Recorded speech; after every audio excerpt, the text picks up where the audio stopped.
राजा कृष्णदेव राय के दरबार में एक बार फिर हंसी और चतुराई का माहौल था। ये समय तेनालीराम की हाजिर जवाबी और बुद्धिमानी का था। दरबार में किसी भी मुश्किल समस्या का हल निकालने के लिए राजा उन्हें ही बुलाते थे। एक दिन विजयनगर के बाजार में अजीब घटनाएं होने लगीं। बाजार में लोगों के पैसे और कीमती सामान गायब हो रहे थे, लेकिन किसी को ये समझ नहीं आ रहा था कि चोरी कैसे हो रही है। दुकानदार और ग्राहक दोनों परेशान थे। जब ये बात राजा कृष्णदेव राय तक पहुंची, तो उन्होंने गुस्से में कहा, हमारे राज्य में ऐसा कैसे हो सकता है? मैं चाहता हूं कि यह मामला तुरंत हल किया जाए।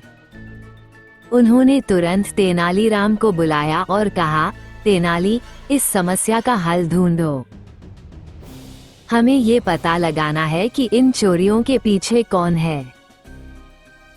तेनालीराम मुस्कुराए और बोले, महाराज, मैं इस रहस्य को सुलझा दूंगा।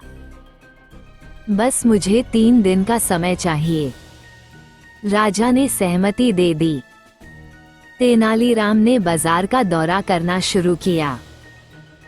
उन्होंने देखा कि बाजार में बहुत भीड़ थी और कुछ लोग अत्यधिक चालाकी से घूम रहे थे। उन्होंने ध्यान दिया कि कुछ लोग दिखने में आम व्यापारी लग रहे थे, लेकिन उनकी हरकतें संदिग्ध थीं। तेनालीराम ने एक योजना बनाई।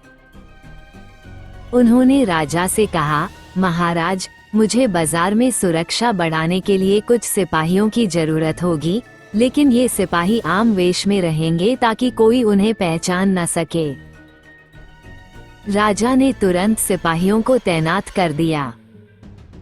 तेनालीराम ने सिपाहियों से कहा, अगर कोई संदिग्ध व्यक्ति नजर आए तो उसे चुपचाप पकड़कर मेरे पास ले आओ। दूसरे दिन तेनालीराम ने बाजार में खुद एक आम आदमी की तरह घूमना शुरू किया। वह जानबूझकर अपने पास एक भारी थैली ले गए, जिसमें नकली गहने और कुछ तांबे के सिक्के थे। वह भीड़भाड़ वाले हिस्से में खड़े होकर जानबूझकर लोगों से बात करने लगे। तभी तेनालीराम ने महसूस किया कि एक व्यक्ति उनके पीछे खड़ा है और उनकी थैली पर नजर गड़ाए हुए है। तेनालीराम को समझते देर नहीं लगी कि यही चोर है। उन्होंने चालाकी से अपनी थैली जमीन पर रख दी और अन्य लोगों से बातचीत में व्यस्त हो गए। जैसे ही वह व्यक्ति तेनालीराम की थैली उठाने के लिए झुका, तेनालीराम ने जोर से कहा, सिपाही, इसे पकड़ लो। सिपाहियों ने तुरंत उस व्यक्ति को पकड़ लिया। जब उस व्यक्ति को राजा के सामने पेश किया गया, तो उसने पहले तो खुद को निर्दोष बताया, लेकिन जब तेनालीराम ने उसकी तलाशी लेने को कहा, तो उसकी जेब से कई गहने और चुराए हुए सिक्के निकले। तेनालीराम ने कहा, महाराज, यह व्यक्ति अकेला नहीं है, इसके साथ और लोग भी इस काम में शामिल हैं। हमें इसे कड़ी पूछताछ के लिए तैयार करना चाहिए। पूछताछ के दौरान उस व्यक्ति ने स्वीकार किया कि वो एक गिरोह का सदस्य है जो बाजार में चोरी करता है। उसके साथी अलग अलग दुकानों पर काम करते हैं और ग्राहकों की नजरें चुराकर उनका सामान ले जाते हैं। तेनालीराम ने कहा, महाराज, अब समय आ गया है कि हम पूरे गिरोह को पकड़ें। हमें बाजार में एक झूठी अफवाह फैलानी होगी कि राजा खुद बाजार का दौरा करेंगे और सभी चोरों को पकड़ लेंगे। राजा ने तेनालीराम की योजना को मंजूरी दे दी।